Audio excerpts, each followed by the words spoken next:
Hey guys, welcome to another episode of East Coast Rams podcast. I am your co-host Ashton here with my awesome co-host Zach.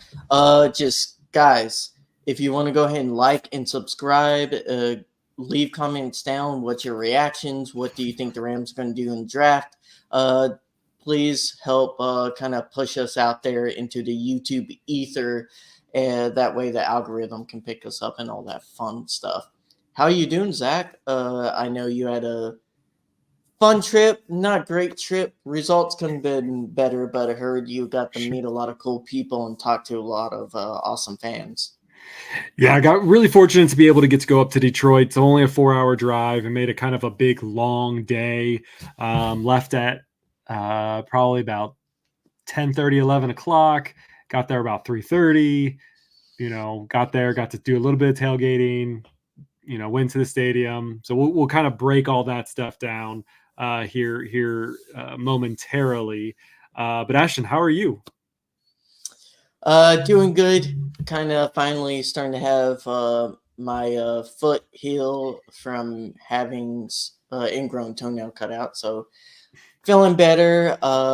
Family's doing good. Just getting through work, and I know people are trying to deal with the cold. Stay warm out there, guys, and hopefully this winter storm can be over for most of America.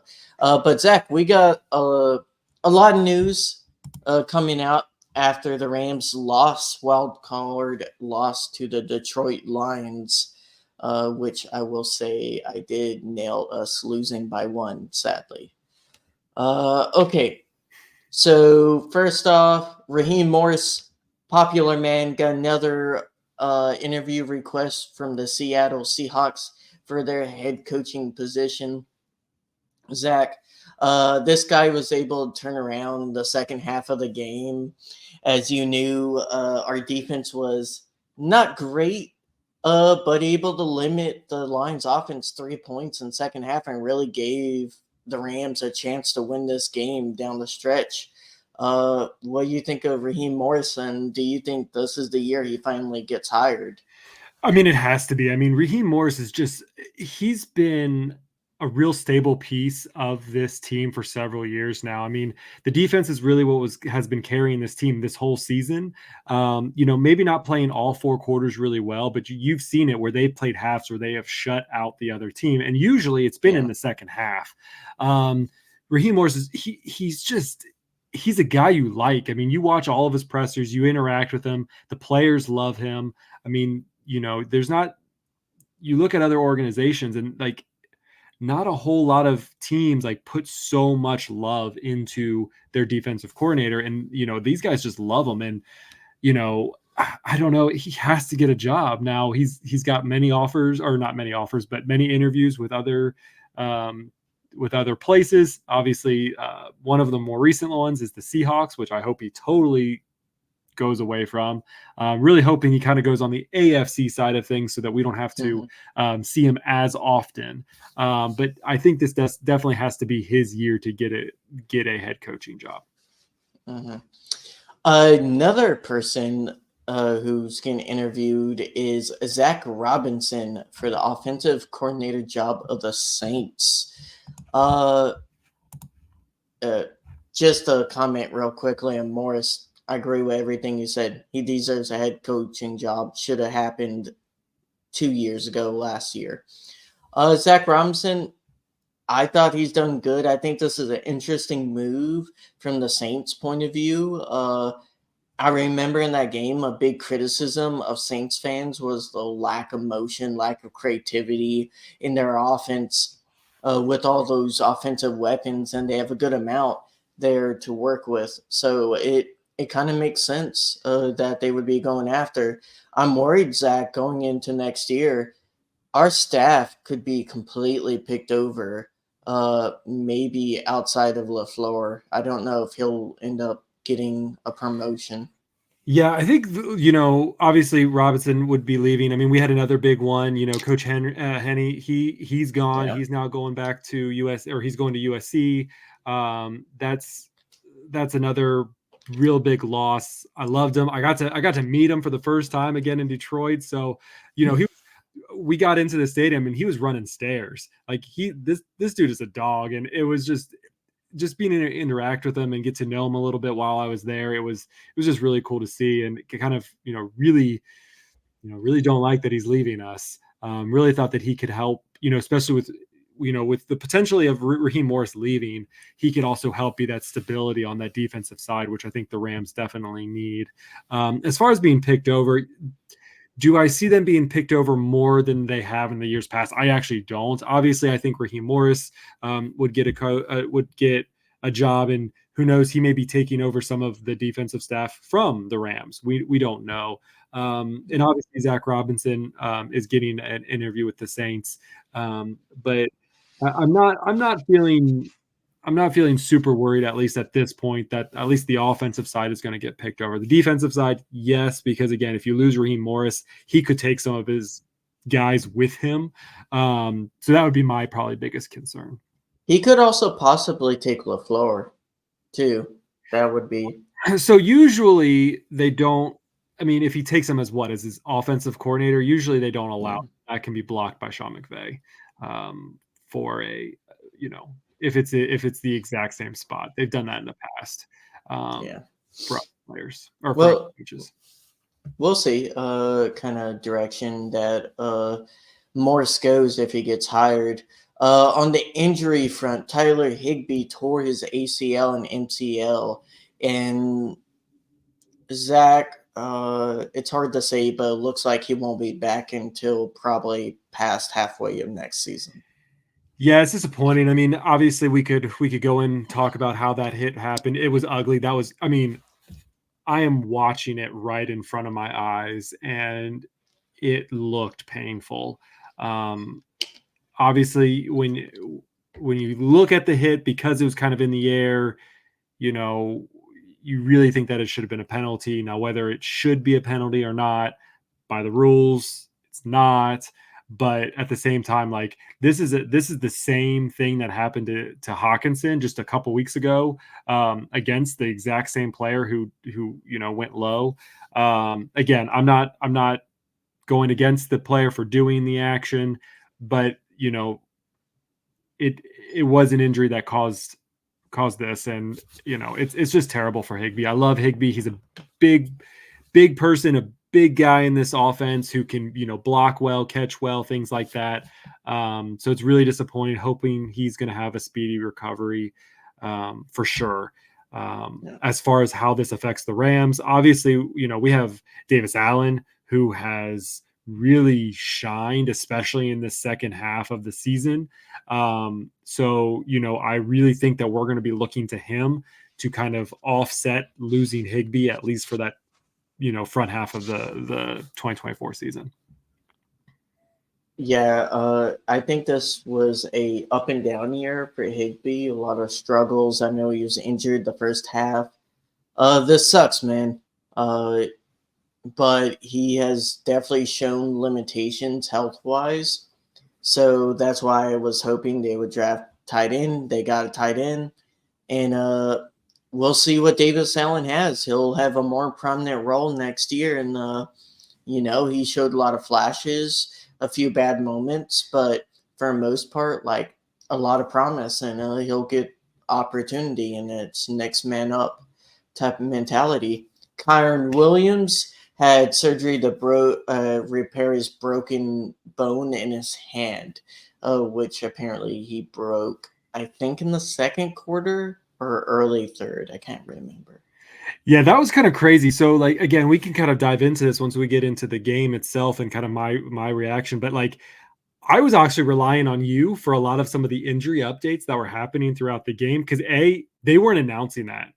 I never heard one time that so and so is, whatever it was Kyron Williams or whoever was questionable to return. Yeah. I saw the blue tent go up for a couple of the times that they needed it, and again, we'll talk about that. But it was really hard to know who was injured. Obviously, I could tell just by the personnel on there. When you see Ben Skoranek, you see Ronnie Rivers, you see Tutu Atwell playing more on the field than in previous weeks, and Puka Nakua and Cooper Kupp were not on the field consistently.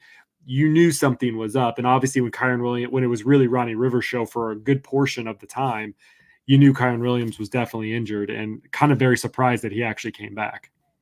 Yeah. Who did good, by the way. We'll say Ronnie Rivers did a respectable job of filling in. He did. Yeah, and McVay will be back. I didn't think this was in doubt, but you know. Yeah, I mean that was expected. I mean Stafford, or we're talking about Sean McVay. Sean McVay being back should not surprise any of us. I think he's really fully committed to this team. I don't know why you would go one more year into this if you knew that, even though I think internally they knew that this team was something special, they did know that this was going to be a rebuild year. They were limited on their resources, things like that, but they were able to adapt, and they were able to use what resources they had and increase that timeline exponentially. And so 2024, 2025 is really that open window now that the Rams need to utilize to its fullest. I mean, you still have Matthew Stafford, you still have Aaron Donald, you still have Cooper Kupp, and now you have Puka Nacua, Kobe Turner. You have pieces now that you are trying to get to get another Super Bowl, and having Sean McVay lead that charge is very important. And then obviously today we also had Sean McVay say that Stafford, they are 100% committed to Stafford. Stafford said in his press conference that, I mean, he kind of was weirdly worded, but he basically said he has plans on being back in 2024. So, yep. Also, Puka Nacua, congrats to him. He broke the receiving yardage record for a rookie in a playoff game. 180 and a touchdown, just a dog. Yeah. And we'll talk about it a little bit more. So, Zach, for the main course, the main event, oh man, go ahead and describe your experience, the atmosphere, and then we can kind of jump into the game. Yeah, it was awesome. I mean, like I said, obviously not the outcome that we really wanted. Obviously, if you go check out my social media on X, I posted a lot of pictures and things like that from the experience. And, for the most part, it was really positive. Had a good drive up there. It was 4 hours. I had good weather conditions because I left on Sunday. The roads were fine, things like that. But it was a cool experience. I got to drive up there, went tailgating for a little bit, got to run into some of our cohorts that we actually got to meet in Indianapolis. Dak, we got to meet Scoot, who was on the podcast last week. That was pretty cool. He was sitting 2 rows in front of me, so a really cool experience to get to see him. Congrats to him on actually getting to meet Ben Skoranek, his Rams awesome. Idol. He got his Skoranek jersey signed and everything, so I'm super pumped that he was able to get that to happen. Got to see Dak, Scoot, the Canadian Rambassador Jonathan. Got to hang out with him quite a bit, both before and after the game. So really had a really good, fun experience overall. With it, I got a little slide deck that I'm going to throw up here real quick. Just some of the photos that we took outside tailgating. Obviously, Rambassador and Dak. I got to meet Torrey Holt. That was super cool. One of the highlights of my night. He was just hanging out down on the field, and so he got to meet. There's a bunch of kids that he got to sign their jerseys and hats and things like that. Did get to borrow one of the kids' Sharpies so that he can actually sign the ball in my hand. So, really cool to get, awesome. Torrey Holt's autograph. Now he has to make it into the Hall of Fame now, because I want, Torrey Holt, the Hall of Fame Super Bowl champion autograph. So that was really cool. Ford Field is really nice. It's smaller than I would have expected it to be. Really, not a whole lot of seats. It felt like everything was basically 2 levels. It was the main level and then one above it. So that was kind of interesting. Even though it was indoor, it was pretty chilly. I was still layered up pretty well in the stadium and was comfortable. But definitely before all the fans got in there, it was pretty chilly, but still a nice facility. Really enjoyed it. Because of that kind of setup, there really is no bad seat in this stadium. So I thought that was overall, the stadium was really cool. Took a photo of my seats, things Mm. like that. Got to, again, gotten to see some of the coaches. Like I said, got to, see Coach Henderson, and got to see Audrey Pleasant, and all sorts of things. And then obviously afterwards, ran back into Jonathan, and we got to meet Alaric Jackson. Super cool dude. We got to talk to him for quite a few minutes.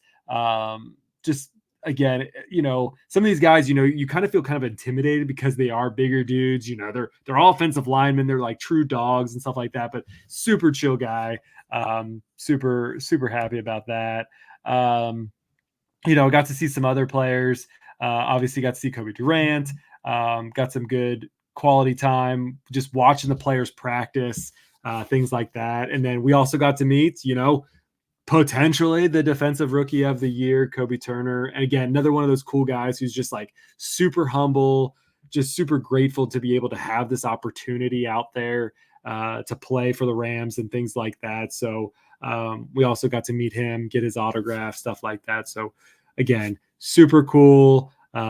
Just a good atmosphere that it was. Obviously, I think it was different watching it in person, like I kind of mentioned, and watching it on there. I was in one end zone, which they never actually scored in that end zone. So I only got to see the field goals getting kicked there.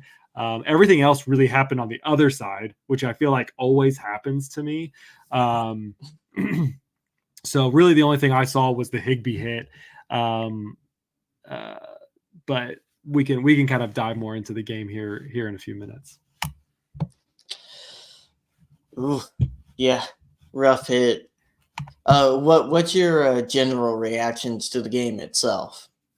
So the game was pretty good. I mean, obviously, the biggest concern with the Rams should have won this one hands down based on the overall performance. And Lions fans can get mad at me. They've been getting mad at me on Twitter all the time. I don't care. But the Rams had this hands down. The reason why they lost is because they couldn't they couldn't finish in the red zone. They had two good plays with Puka and with Tutu, on a long throw.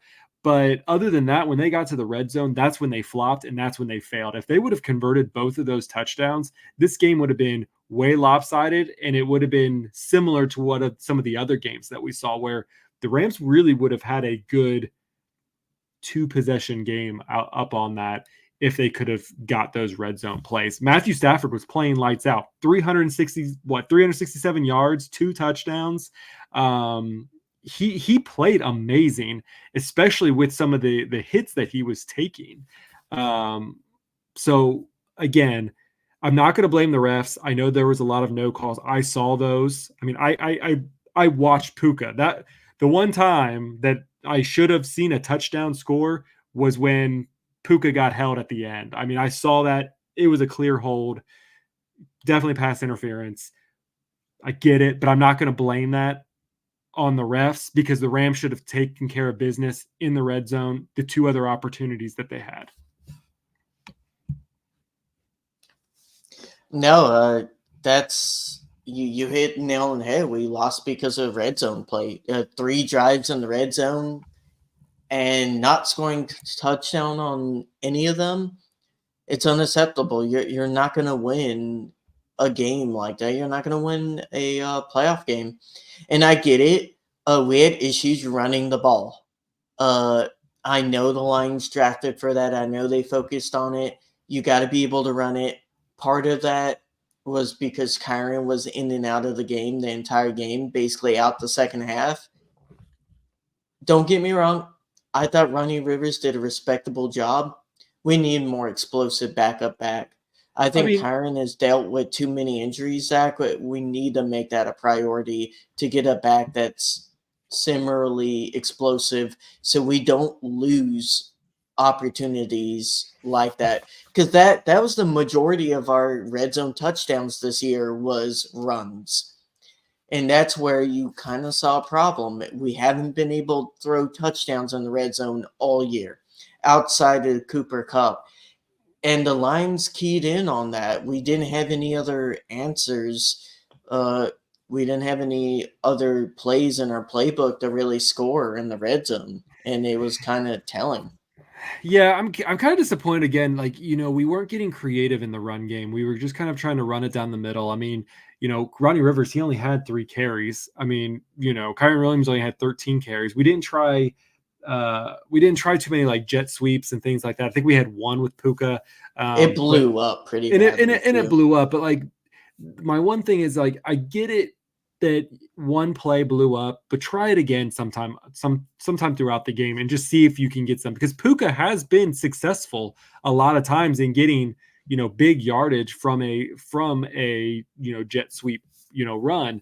I think that there is just, again, when the Rams were down 14-3, we went backwards again, and kind of what we started off in the first half of the season, where when we are down, even though we're down 14-3 and it's in the first quarter, we get pass happy.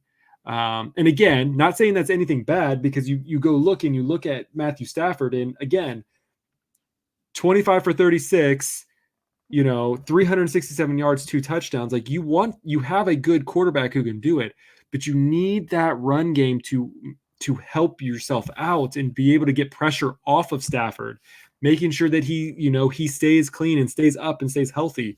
And so it was, again, a little bit too lopsided. And again, it was because of the injuries that we had with when Kyron and stuff like that. But I don't think they really gave Ronnie Rivers with only having 3 carries. Obviously, they didn't give him any real workload to be successful. Yeah, I think between the injuries, the lack of red zone, and the fact that, let's be frank, the refs weren't calling any flags this game. They Well, just in the second they half, were it was especially the in the second second half. half. The first half they were calling it. The Rams did get lucky. I mean, with the We one got call, then we got one bad call in our favor. right. Then the neutral zone infraction. That one was clearly Rams should have got hit with that. But other than that one, yes, I don't disagree with you at all. I I uh, I do think the refs did botch it, but again, I think it comes down to our play in the red zone that really affected us, and Mm, because we couldn't run the yeah. ball, and it could just because they were having to use different personnel. Cup was out of the game for a while. Puka kept coming out of the game. Like, we kept having Tutu and Skoranek, and again, no doubt, no hurt to any of those players. I'm not trying to judge them and say that they're bad or anything, but like, you're rotating your normal plays out, so you're not going to be able to have your normal run game if you're always having, Tutu, Skoranek, and Robinson in. If you have those 3 in, your run game is going to suffer a little bit more than if you had Puka and you had Cup in there. I think other one that kind of killed me was that roughing the passer that should have been called. That was like 2 hits, then getting stomped on, especially after the golf call. Like, my big thing is consistency. If they had not called that golf one roughing passer, then I'd be like, I guess they're just not calling it. But it was like, it just bugs me. And, you know, Well, and you watch all the other games that happened this weekend, and they were mostly blowouts. And so this one really was the best competitive game so far. But yeah. you look at it, and Mahomes barely gets touched, and there's a flag. Like, Stafford has been in the league for so long. He's been hit. He's been brutal. And I don't know why he I is didn't think just he was going to be back in. no. I After mean, that. it didn't look like it. I mean, I saw him walk off back, to the blue tent, and like, he looked shaken up, and I'm surprised. Like, I mean, I guess he passed concussion protocol, but like, man, I mean, I saw the hit like, I could not see the hit because it was on the other end of the field. But when I saw the replays of the close up after the game, I'm like, I don't know how that guy got back up. Like, but that just tells you how tough Stafford is. Any other quarterback, maybe other than maybe Mahomes, I think, also probably would have, pushed himself farther to get into it. But really, there's not many quarterbacks who would have been able to get back up that quickly and back into the game of it. Yeah. Up and down game. Defense did good second half, did bad first half. We had a chance to stop them on 4th and 1 in the goal line. That was a big play. I thought they were going to get that stop. It looked like one of our linebackers, I think it was Roseboom, had the angle, just missed tackle. There's a lot of missed tackles. I mean, holy crap. The first half was just missed tackle after missed tackle after missed tackle. And it was like, again, I didn't really think that we were going to have to worry about our defense so much. I thought we were going to worry about them in the secondary, and it was really kind of, our up front where we couldn't get the tackle done really was just hurting us. But, again, when you look at this as the whole picture, obviously this team should have and should have won this game. And we would have gone up against the Bucks again, a team that we probably could have handled. And so this team could have gone far in this thing. And it's disappointing that it didn't, but I'm looking forward to the future. I see the sparks, keeping Stafford on board, keeping Donald for another year. Hopefully, a lot of people are now wanting to talk about Cup and will he be back for the 2024 season? And that will be a future podcast. I don't really want to dive into that today, but having those three, and then you have Puka Nacua, you have Kobe Turner, you have Ernest Jones, you have a good foundation. Steve Avila, hopefully we can work out something with Dotson.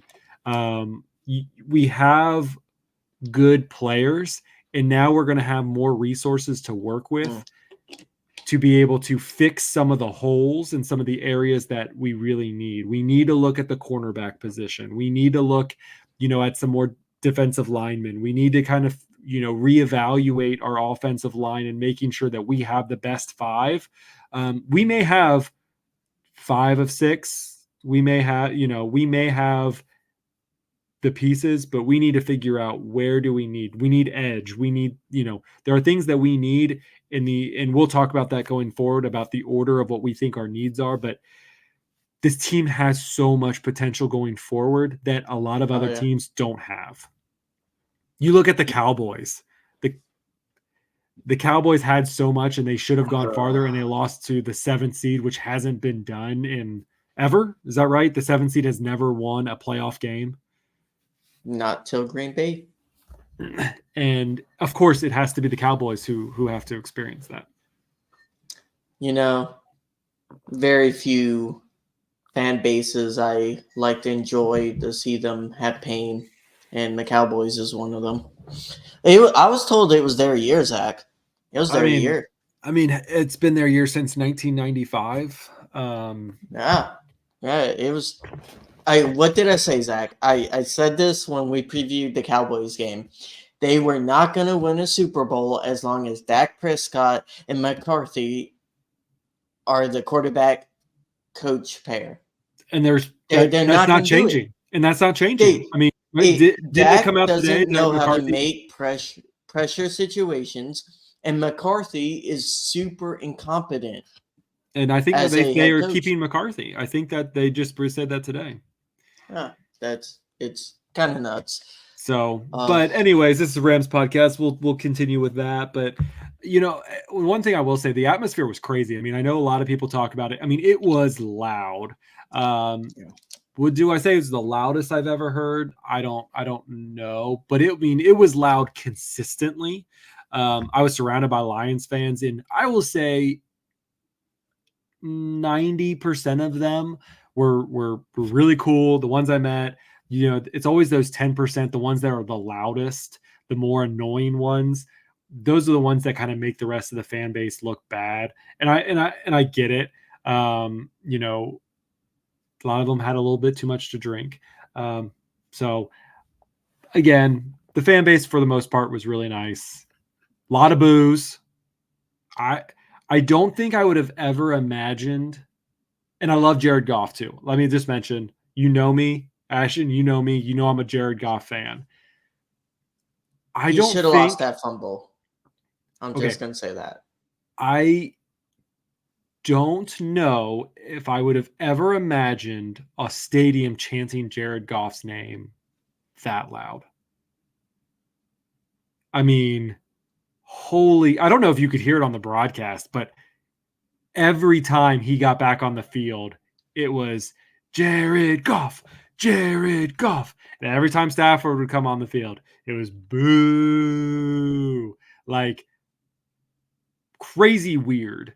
I get it and I get both sides of it. And I don't, it was weird and interesting and cool and chaotic. And it was something, but just an interesting atmosphere. Mm-hmm. Well, the good thing about all this, and I guess the bad thing about us losing and the season coming in is, Zach, buddy, next episode is going to be start of season 4.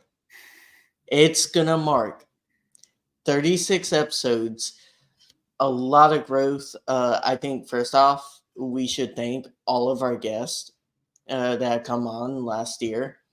We really do enjoy being able to have fans, have commentators, have other podcast hosts. It's so much fun to get different points of view, positive, negative, all the way around, and just be able to like have a really good community to have this discussion and go through this shared experience with. And it's been fantastic. Love doing it with you, man. Every episode we have tried to get better and better, and I hope you guys see that. Uh, Feel free to like comment down below what more you could see us want to do. And yeah, man, it's been a wild year. Team, it was looking a little bit more bleak coming into the season, but it was a lot of fun. A fantastic year. Yeah, I mean, this was the year that we kind of really started the YouTube channel. Obviously, the first two seasons we were really audio only. This season, now we kind of incorporated the video, got the nice YouTube video up, and bringing on the guests have been really cool. We're trying new things out. We're gonna do some more things, more fun things. Maybe we'll hit more than 36 episodes in our next season. Oh yeah. We got the combine coming up, which is going to be fun. We may try to throw out. We're going to take a little break. I think we both need a little break. I mean, it's a lot of work to kind of put all this together and get notes and stuff done. But I think season 4, 2024 is going to be the season where we break out. We're going to do some new things, some fun things. Try to get more guests, different guests. Maybe try to get some players, former players, things like that. I got some ideas, Ashton. I got some ideas, and hopefully that we can. It's cooking. We're going to start cooking. And also, Zach, the cycle McVay, right? The, make the playoffs, Super Bowl, no playoffs, make the playoffs, Super Bowl, no play. Just saying, make the playoffs. It's the cycle McVay next year. So sure. I hope so. Hey, we got a lot to be. Year. We got a lot to be thankful for. We're thankful for Puka Nacua for really being our rookie of the year, no matter whatever other stats say. Kobe Turner being our defensive rookie of the year. Don't care what anybody else says. Having Matthew Stafford as our QB1. Cooper Kupp. Amazing throws. Throws. Some of the best throws we've seen a quarterback make. Right? Just for sure. Sure. Yeah. So again, big thanks to Matthew Stafford for being QB1, Aaron Donald. We just got let's see, Witherspoon. I'm the whole team, Havenstein, Avila, Alaric Jackson, Kobe Durant. Hey, shout out Robinson. Hopefully he earned a pretty good contract. Like some of his catches. He's good. Hey, Dotson needs to be one of our free agents that we need to keep. Hoping for that. Thankful for Byron Young. Thankful for Hoyt. Let's see, who else? DK. We'll be thankful for him. Ernest Jones. Can't forget. Robin Hood over there. Just taking people down. Appreciate the whole team. Appreciate Sean McVay. Appreciate Matt LaFleur. Appreciate they fought. Raheem Morris. All the coaching staff. The best game of the weekend by a mile, a game that arguably they should have won, and they took this Lions team toe to toe with a top 5 offense. And you can't be any more proud for a team that was projected to have 4 wins by most. 4 wins. Not by me. Pretty sure I said 10-7. So Yeah, pretty sure I I had faith in think this team this whole year. We'll just. I think me and you can really pride ourselves on being very even keeled, balanced when it comes to our, we take fair criticism of the team when we feel Yeah. like it needs, and we give fair credit. And most of the time, truth is somewhere in between, especially with this team this year. Very roller coaster year, and I think me and you, we've just done a fantastic job of like not being too homerish, as some would say, and not being overly negative when there wasn't a need to be. And I think, when we were at 3-6, we both were saying, wait, this team is going to turn around. Like, it's a better team than the record indicates. And we were right because the analysis was right. Yeah. The good team was always there. They just weren't fully executing. They got better at executing. Schedule got a little bit easier. And we came out the back end of the season just hot. And, hopefully we can keep up that very objective analysis next year. Yes. So in the meantime, we are still going to keep on producing content. It just may not be in video form at the moment. But if you want to keep following us, please follow us on our social media accounts. You can follow us on X at East Coast Rams.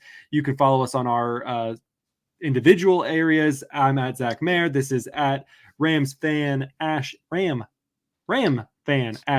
1 on X. You could also follow us on Threads, follow us on Instagram, things like that. You can find all of that at eastcoastrams.com. Please make sure you like and subscribe to the YouTube channel. Please ring that bell just so that you know that you're always getting the most up-to-date videos. You can find that at youtube.com/@eastcoastrams.